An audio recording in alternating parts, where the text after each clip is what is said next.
That's the thing. Like, there's times when I'd be editing a YouTube video at like 4 a.m. and I'm tired as hell and I have to wake up at 7 and I'm like, dude, like nobody's gonna care if I don't like pop off on this edit section. You know what I mean? Like just like a simple montage of me like driving down the street or like riding my skateboard. You know what I mean? Like I could just throw it in there, but instead I choose to do like put the cool music in, you know, put the cool sound effects in. And it's like nobody's gonna care about that, dude. But it's like the one person whose opinion could really matter will watch that and that'll stand out to them. And that's what really keeps me going and motivates me to do my best for every single video that I post.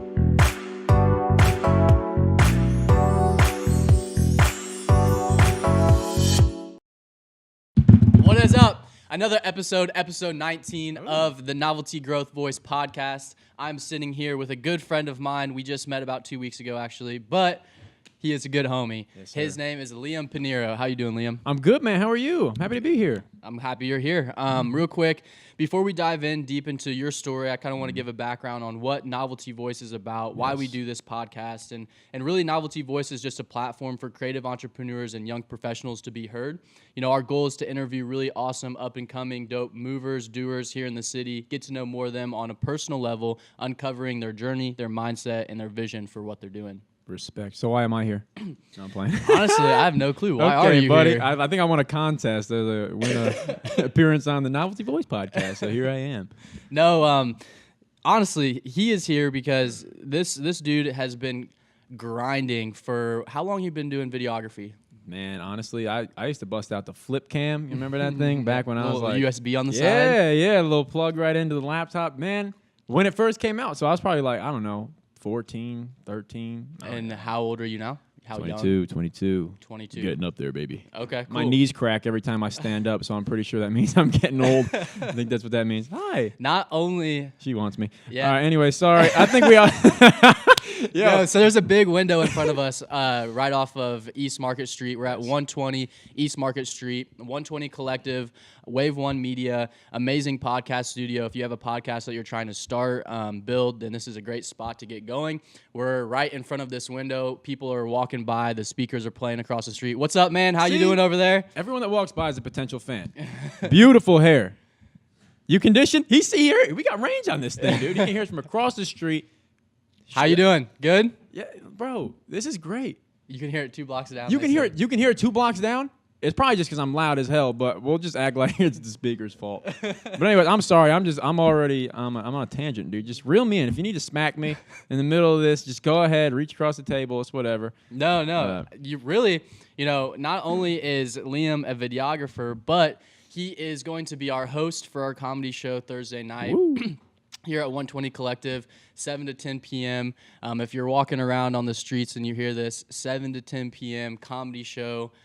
Link in Adam Carendang's bio, Novelty Growth's bio, Novelty Events bio, all that good stuff. It's also in my bio. Also in Liam Pineiro's Thanks for the bio. shout out, dude. Yeah, appreciate that. No, but let's get going on your story Yes, and your sir. journey. Where are you from, man? I was born in the great state of New York. You might have heard of it. New York, never heard of it. The Empire State. Yeah. And so what brought you to Indiana? Now I'm an indie boy. Well, you see, my stepdad was in the military, and he got stationed out at Camp Atterbury, which is in Edinburgh, Indiana. So we packed up the car and we drove on out, and now I'm just a regular old Hoosier. And how old were you when that happened? Man, people ask me this all the time. I should really verify this with my parents.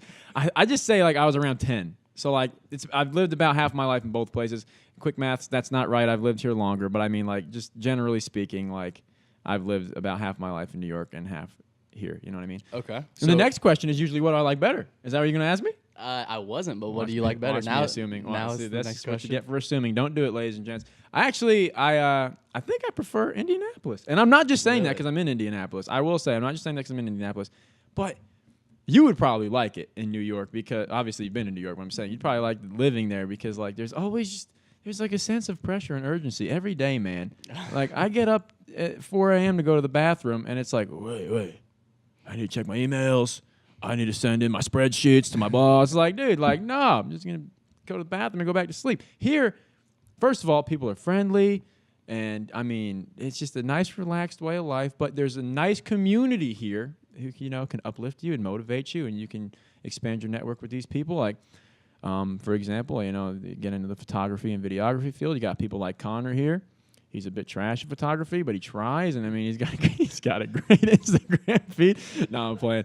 Everybody follow Connor. He's an amazing photographer. I've actually been commenting flames on his photos for the past 2 years. He finally noticed me about a week ago. But dude, Adam, I'm going on a tangent again. Dude. I'm letting you do you, man. Just stop me. What's up, brother?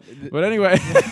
Don't let me back in the studio ever again, dude. Oh my God. But yeah, I'm from New York. I'm sorry. Next question, bro. Don't let me go on. No, too you're long. good. I like it. This is your show, bro. This is your show. Right. So you like Indy better. Mm-hmm. You moved here when you were around 10 years old. Yes, How sir. many siblings do you have? I have one biological brother and I have 3 stepbrothers. So I have 4 brothers. Okay. No sisters. Are they younger, older? I'm the second youngest. One is they're all getting up there now. You got some old folks now. I think the oldest is 25. My brother Flo, who a lot of people have seen on brother's my name's social Flo? media. No, it's Noel, but Okay. we call him Flo. That's a whole lot. We're gonna need a whole separate podcast for that one. No, but my brother Flo, he's 24. My brother Alex is 23. My brother Dante is 20, and I'm 22. So it's like all in the same general age range. Okay. And so what were your hobbies growing up, Fun house growing up. besides videography? Right. So yeah, we'd always make stupid videos and stuff like that just for our own personal enjoyment. Probably all on a hard drive somewhere in my attic or something. But dude, we do the basics. You know, we'd play with wrestlers, action figures. No, what we did actually when we were really young. But like football. We used to play. We play a lot of sports in like the neighborhood. I tried about everything in school too. Just to see how it was. I mean, obviously, I was a god at everything, but I just couldn't. I couldn't commit to one. So I ended up in the band, which that's actually true, dude. I actually was in marching band in high school. I'm What not high school kidding. did you go to? Greenwood. Okay. And I was actually in the marching band for 2 years. Won a state championship one year. Okay. We got that ring. I didn't bring it, but it'd be too clunky on the table. That's a piece right there. What But instrument? guess what I played? Trombone. Trombone. No. The swaggiest of all. Come on, bro. Saxophone? No, that's good. What? The drums, bro. Okay. Because I played the drums like set too, and like I played the marching snare drum. But it's funny because I wanted to play the trumpet because my mom played the trumpet. My mom's like my idol. Shout out to my mom. I know she's listening. So my mom played the trumpet, and I was like, I want to be like my mom, except taller. You know what I mean? And so I tried to do the trumpet. Bro, they straight up told me my tongue was too big, bro. Bro, I do. I have a big tongue. That's strange to say, but it's true. And they're like, yeah, this could impede you from playing the trumpet properly. I was like, well, you don't say. I was like, I literally said, I was like, well, isn't that sort of go for any other instrument as well, since it's all sort of a very similar mouthpiece? And they were like, yeah. I was like, all right, I guess I'll play the drums. Yeah, so that's kind of how that worked out. How's it going? So I played the drums. I did that. Spent a lot of my time making music. You know, I tried SoundCloud rapping for a little bit. How'd that go? Dude, you know what's funny? I actually probably have a song on SoundCloud. I don't even know what name. My brother and I are always on these, like, we always do these things where we try to, like, just try to do, like, something random and cool, and we just kind of half-ass it and put it out there into the world. So it's probably a song of my brother and I rapping on SoundCloud right now somewhere, but I don't know what the name would be. We're gonna find that and then attach it. It's gonna be the new details. intro song for every podcast from now on. But yeah, like just a lot of basic like adolescent kid type stuff. You know what I mean? Hang out in the neighborhood, and I think that's really cool about like people our age is that like I'm gonna sound like I'm 45 right now, but like I feel like our age group was like sort of the last one to really get to enjoy, you know what I mean? Like going outside and like hanging out with their friends. Riding your like, bike. Yeah. Drinking from the hose and everything, you know what I mean? And so like Kids these days. it's kind of cool. Kids these days, they don't respect hard work, man, if I'm being honest with you. You know what I'm talking about in the suit. But anyway, yeah. You thought it was God for a second. Close enough. No, I'm playing. I'm just playing. But no, so we did all that. But I think it's cool. And that's another thing that I thought was cool in that regard is that like we kind of saw the change like up close. You know what I mean? It's like we went from doing all that to like now if you're just born and you grow up a little bit and you get an iPhone, but we went through the Palms, the Blackberries, the Motorola Razors, the flip Pantech phones. Duo. Yeah, dude, the Sidekick, all that stuff.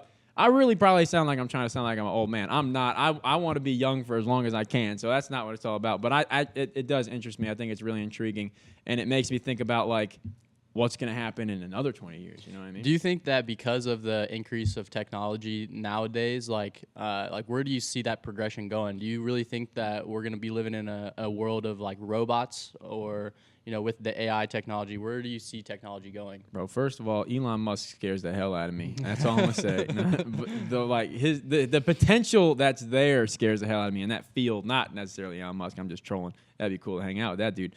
But I don't know, man, because to a certain extent, I feel like what else could we possibly make? You know what I mean? That hasn't already been made at least once. You know what I mean? Like what technology have we not explored yet, or what capabilities have we not explored yet? So like what are we going to see in the future? Time travel? Dude, I don't know. I think that I can't like technology. I don't know if it's going to be like more wearable or some shit like that. Like you have like a watch that can just like pop up on your. I don't know, dude. I mean, what do you think about the kids that are growing up and literally just staring at iPads and iPhones until like when they're born? You know what, man?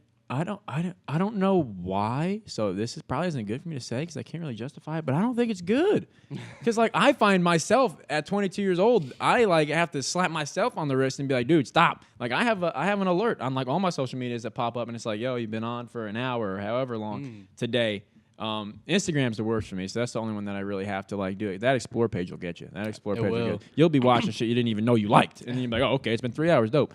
But that's what I do. Like I have to motivate myself to not do it so much. So like I think that being born into that and that's all you know as a lifestyle, I think to an extent it's more difficult to sort of break that habit than it is for somebody like our age. You know what I mean? So yeah, I mean that's super interesting to me because when we were growing up, people aspired to be doctors, right. Veterinarian, whatever it was, firefighter. Now kids are growing up and wanting to be YouTube famous. Yeah. They're Instagram looking models, up to people like you, right? And they're really being like, damn, I want to make some videos, and they're out here just like making videos, and kids don't care, so they just put up some funny stuff and go viral. Exactly, and like they don't think, and myself included, I do this shit all the time. Like myself included, they like don't realize that the stuff on the internet lives forever. You know what I mean? So like when I run for president in 10 years, this shit might come bite me in the ass. You know what I mean? But hopefully there's a societal shift and they'll just start accepting things like this. Because most people our age, we all got fucked up shit online. You know what I mean?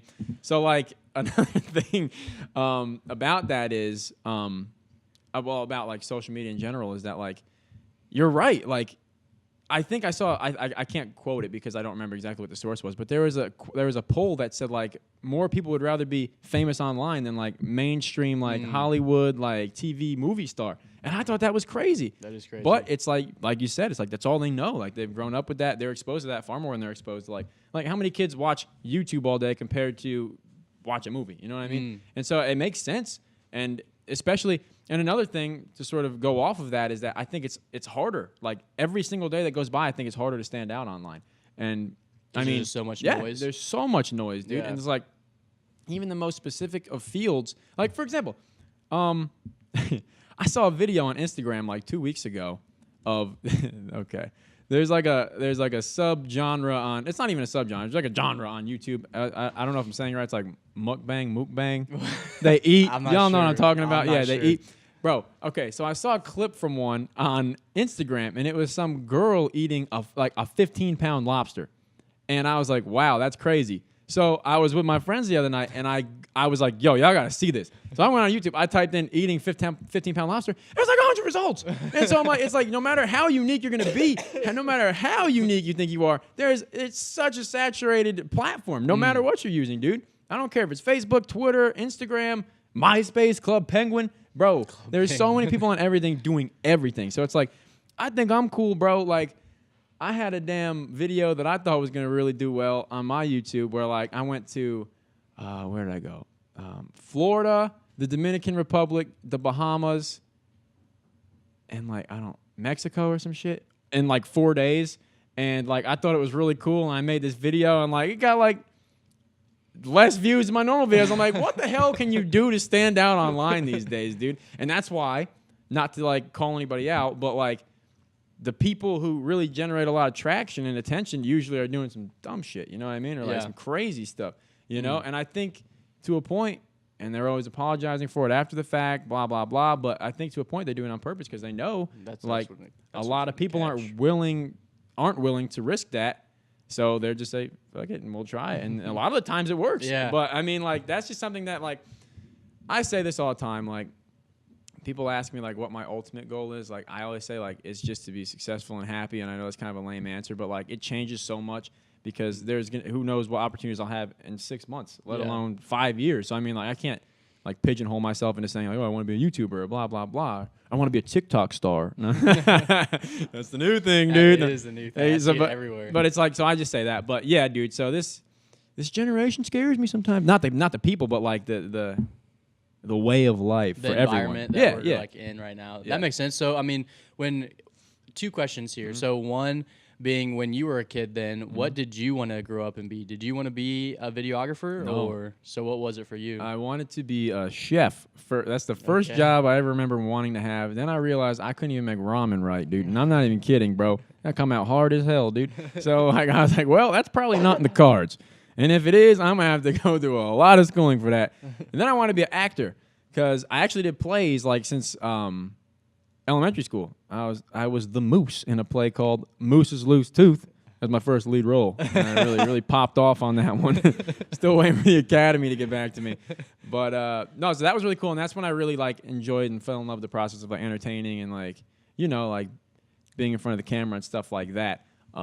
And so then I was like, dude, it'd be cool to be like an actor. You know what I mean? And so I was like, all right, yeah, let's try this. So like I did like small acting stuff, like did a couple commercials. And what's funny is like you never know what is going to lead to a certain opportunity. Like for example, when I was on Vine, it was a lot of work, but I wasn't making very much money. Like I made money here and there doing like sponsored stuff, like brand deals or whatever with like apps and stuff like that. And so people were like, "Why do you work so hard on this? You're not making money." I was like, "Oh, I feel like something's gonna happen." Like I say that about everything. I say that about YouTube. Still, I spend 4-6 hours editing YouTube videos all the time. Like you don't even get any money. I'm like, I feel like something's gonna happen. And so with the Vine thing, that kind of helped me get into the entertainment industry. Producers in Batesville, Indiana, who won the Doritos halftime commercial, were like, they emailed me and they're like, "Hey, we saw you on Vine. We have a role in a commercial coming up if you want to do it." Blah blah blah. I was like, "All right, cool, yeah." So I went down to Batesville, shot a commercial, and actually while I was there, they were filming a reality show about the family that filmed the commercials and won the contest and all that. It was called Indiana Joe's on A&E. I don't even know if that ever aired, to be honest with you. Indiana Joe's. Yeah, Indiana Joe's. And I don't know if it ever aired, but so that was cool. And then they called me back, and I was in 2 other commercials. And I mean, I've done stuff for like, obviously, I'm not doing like lead roles for this stuff, but I'm getting my foot in the door, meeting people. That's what I find the most important, So like I've done like very small stuff on like Chicago Fire commercials, like small parts in the TV industry, but it's cool like the people you meet. Yeah. And all that starts from social media. So like when people say like, "Oh, it's so hard to do this stuff and I don't make any money," I'm like, "Yeah, you're right, but like just keep doing it because like you never know who you're gonna meet." You know what I mean? That's facts. And so you basically got your awareness when you started with Vine. Is that correct? Yeah. And so Vine comes out, and were you just one of the first people to adopt the platform and start using it, or how did you get into Vine? And then tell the story of how you kind of just increased your followers on Vine really fast. Right. Yeah. Well, what I say all the time, people ask me about this, is that like it's funny, it's interesting because when I first downloaded Vine, please don't like sneeze when I'm in the middle of explaining it. I mean, I'm just playing. No, when I first downloaded the app, I didn't like it, bro, and I was like, nah, forget this app, screw it, and I deleted it, like literally deleted it. Like I never delete apps, but like whatever. So I was like, whatever. Screw Vine. Exactly. Down with Vine. I don't support it. What up, dude? But gave us the nod. Hell yeah. You look like Jeff Bridges. But anyway, I downloaded the app again after like all my friends started using it. And it was like a little bit more popular, and like I was like, all right, cool. So I downloaded it again, and I was like, this is kind of fun. Like my friends and I, we get together, we make stupid videos. I make videos with people, my family, my grandma, my dad, my mom, my brothers, all that stuff. Like my animals, literally. Like I would just do anything I could find a funny Vine to do. I'd like screw it, find any excuse to do it. So it was like a very gradual increase at first, and it all started because I met a guy named Jeremy Scott who lived in Tennessee, and he had like I think 20,000 followers. I could be messing these numbers all up, but generally it was like he had like 20,000 followers, and he would like re-Vine all my stuff because like he thought it was funny, and like we ended up talking, and like we actually got along really well. We talked like every day, just like messing around like homies and everything, and so he would share all my stuff. And then, of course, I would gain a little bit more followers, and like residually, people would be sharing my stuff as well that came in new. And then So like most of the stuff coming in from Jeremy's shares, and then a guy named Ross that followed Jeremy had like I think 50 or 75,000 followers, and he would see my stuff on his page, and like he would reshare it, and then like it went back up to this guy named Patrick Barnes, who had like 100,000, and then the same thing, and then literally got all the way up to people like Max Jr. and Jerry Purple Drank, who have like millions, and they shared my stuff. So like I went from like 500 to 5,000, I think, in like 2 weeks, and then I went from like 5,000 to 10,000 in another 2 weeks, and then like 10,000 to 50,000 in like a couple months. And Jeez. It was crazy, yeah. And like once that starts, it came out. I was like 15, stupid as hell. I don't know what the hell it is. It's like that, and like social, like famous. I'm not saying I was. I'm just saying like it is now. Like people are now like famous social media stars. Like wasn't a huge thing back then. I don't feel like, you know what I mean. Like you couldn't name off like Logan Paul, Jake Paul, all that shit. You know what I mean. So like. I didn't know of the potential that I could have possibly achieved, you know what I mean, if I would continue to pursue that. But as soon as I started making these videos, dude, as soon as I started gaining like all these new followers and like brands would like pay me to put their stuff in my videos and everything, which I worked really hard on my ads. I didn't do every ad that was offered to me, by the way. But like if I made an ad, like I really worked hard to make it funny and not terrible to watch because I know how it goes. You know what I mean? Like you watch an ad, you're like, oh, come on, dude. But so I tried. But, like, it seems like very shortly after all that started happening and I really started getting into it and realizing that, like, oh, my God, like, maybe if I capitalize on this, I could, like, make a living or, like, or in some way or, like, expand this following to my other social medias, blah, blah, blah. And, like, then they killed the app. So, yeah, that's a good point, though. So you get to this point where you have 50,000 followers. You think that you could actually make a career out of this, and then all of a sudden the app's gone. Yeah, that sucked. Bro, and it's so funny because, like, when I would like go into school, like of course, like I was like the Vine guy at school and everything. You know what I mean? Like, dude, blah, blah, blah, put me to Vine. People running up to me with their Vines, dude. Blah, blah. And so like, of course, that was it. And then like when they canceled it, everybody was like, dude, how do you feel, bro? And I was like, actually, I just got done crying in the bathroom, and now that's why I was late. How do you feel? Yeah, how do you get, bro? You tell me, bro. I don't even know who I am anymore, bro. But no, bro, like straight up, it fucked me up for a minute. I was like, what do I do? I was like, what do I do now? And so like. What did you do? So what I should have done was immediately create a YouTube channel before they completely killed the app and said, hey, everybody, subscribe to me on YouTube. It's free. But I didn't do that. I'm a dumbass. And instead, I chose to wait like literally 4 or 5 months after the app was like completely dead to make my YouTube channel. And I mean, shout out to all the real ones out there, dude. Like 1,000 of them followed off the bat, but like that's 1/50th. You know what I mean? So then it became the whole process over and over and over again. It was harder because YouTube is like even more oversaturated than Vine was because Vine was like new and like cool and like sort of like niche. You know what I mean? Like it wasn't everybody doing YouTube, or Vine. And so like when I switched to YouTube, it was hard to grow because what's up, dude?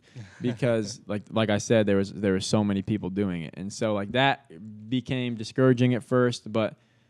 I mean, I was like so young, you know what I mean? I was like, I got time. I just keep doing it, and it worked. Like I met a lot of cool people through that too. And I like what I always say is like, obviously, I feel like this should go without saying, but like you never know. People might think I'm kind of a douche. So like I always say, the followers aren't what I appreciate. Well, I appreciate my followers, but I'm saying that's not what I take away from like all the work that I put into social media. Like first and foremost, I take away like the connections. You know what I mean? Like I've met some awesome people. Yeah, the network that comes from it, dude. I mean, we met through social media. Yeah, straight up.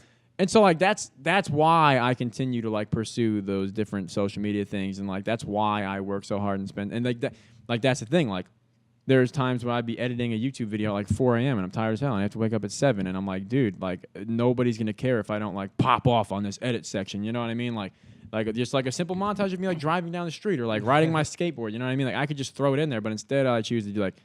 Put the cool music in, put the cool sound effects in. And it's like nobody's gonna care about that, dude. But it's like the one person whose opinion could really matter will watch that, and that'll stand out to them. And that's what really keeps me going and motivates me to do my best for every single video that I post. And that's why, like, some people say, like, dude, you haven't posted in like 2 weeks. It's like, yeah, but because I would much rather post inspired and well-produced and well-thought-out content than just, like, churn out some, like, half-ass stuff, you know what I mean? Quality over quantity. Exactly. And so, like, I understand completely, though, like, the other side where, like, well, dude, I subscribe to you, blah, blah, blah. It's like, no, I get that. Like, and that's why when I do go back, I don't go back for, like, a video and then leave. I'm like, all right, I'm taking a break. Like, I'm a little burnt out right now. I'll be back. Don't worry. Like, there's gonna be a lot of cool stuff going on. Like, I plan. I have things in the works. Like, you guys are gonna like it.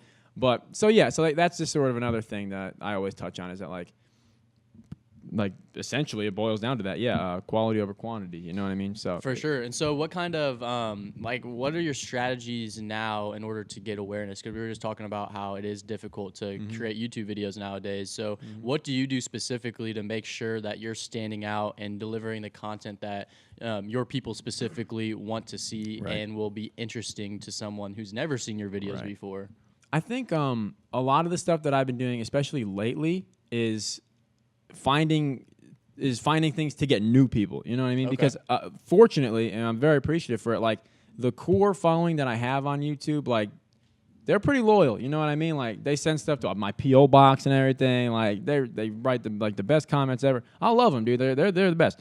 And so that's really cool. And I feel very fortunate to have them, and I'm thankful for them being there. But now it's like, you know, I'm not to get on this again, but like I'm 22 now. You know, like I feel like I should be like establishing a little bit more of more growth and expanding my network, and that's why like I've done things like what I did with like Casey and with Neve and stuff like that. And I think when I do that, it's also interesting to new people and the people that have been here for so long. You know what I mean? Because obviously I say it in my videos all the time. Like my stuff is like strongly inspired by people like that. So it's like for them to see that, like for me starting out like making a video, saying like in 2016, 2015, being like, dude, Casey Neistat's so cool. Like, he's my favorite YouTuber. To like now, 2019, like he's following me on Twitter and everything. And like with same thing with Neve. Like I'm sure I've talked about that on my vlogs in years past and said things like, oh, dude, it's my favorite show. Blah, blah, blah, blah. I love the show. And I love the style, like the documentary type style. And like now like meeting him and everything and being cool with him. Like I literally just texted him today. Like it blows my mind. And it's because of the people who have been there from the beginning to share it and stuff like that. You know what I mean? Like I can only do so much. I can make the best video I can. I can make what I think is like the most shareable video possible, most entertaining, most funny. But like at the end of the day, like it's so hard to succeed individually. And I don't encourage anybody to try. Like it's so important to have a good network and a motivating network and people that are happy to share. You know what I mean? Like you don't want to beg them to share. Facts. So you just want them to naturally want to. So I think that's an important thing as well, is surrounding yourself with that community of people who are going to push you to do better and are going to be there to help you take yourself to the next level. You know what I mean? I'm all for my friends stepping to the next level. You know what I mean? And so like that's what's so cool about like things with like the Casey and Neve thing is that like it's not just me. It's like everybody else helped me as well because, like I said, dude, like that thing got so many shares like when I first posted that video. So that was really cool. Yeah, and for those of you who don't know, go to Liam's Twitter and you can look at the videos and follow the whole entire process of this. But yeah, for real. He made a creative video, and if you guys know the show Catfish, Neve, his co-host, is leaving the show. So he put a video out there, hey, we're looking for a new co-host. Liam saw that. People were like, hey, you should do this. He made a creative video. Go check it out. Got a ton of shares. Long story short, Neve ended up seeing it and reached out, and the whole entire story is online, so you can go check it out. And that's really cool too. I think is like the whole thing is online. You know what I mean, the way you did that, I really liked it. Isn't that cool? It's like I love stuff like that, and that's what really got me into vlogging in the first place. Is that I love being able to go back and watch. Like I can go back and watch stuff from when I was like 17 now, like on my YouTube. It's so cool. And that's the thing. I think nowadays, in order to really stand out, I mean, yeah, you can go create like funny, stupid videos that like people are just like, "What the hell is she doing?" But I think if you can tell stories through your content, that's one of the major things nowadays because people actually are intrigued. 100%. And you know, especially with someone like you who has fans, has followers who are watching your move, if you can just keep them up to date on what you're doing in your life, that's what people are more curious about these days. Yeah, because people like they invest in like you as a character. You know what I mean? It's like in their life's movie, you're like a character. You know what I mean? So it's like I understand. Like they invest their time. Sometimes they invest their money. It's like so if all I have to do is like give you guys entertaining stuff to watch and take you along on the ride with me, like I'm happy to do so. And I think it's cool to do that too. You know what I mean? Like from going from like I'm thinking about making a video to, you know, I made a video to, hey, I'm going to post a video. Like, I posted the video. If you guys like it, feel free to tag him, whatever. To everybody and their mother tagging him, you know what I mean? I was like, it's so cool. And, like, always have my camera rolling, dude, when I'm doing stuff like that. So like when all that starts happening, I have footage of just me being like, oh my God.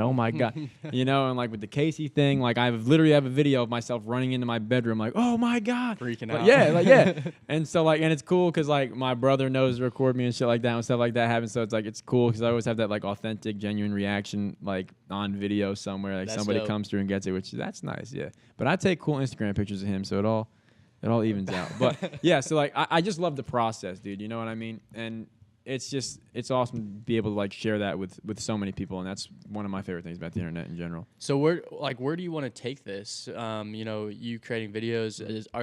What's that vision for you? Are you trying to become something? Are you trying to work for a certain company? Are you just trying to build a platform that does something? Like, what's your vision for it? Dude, my thing is like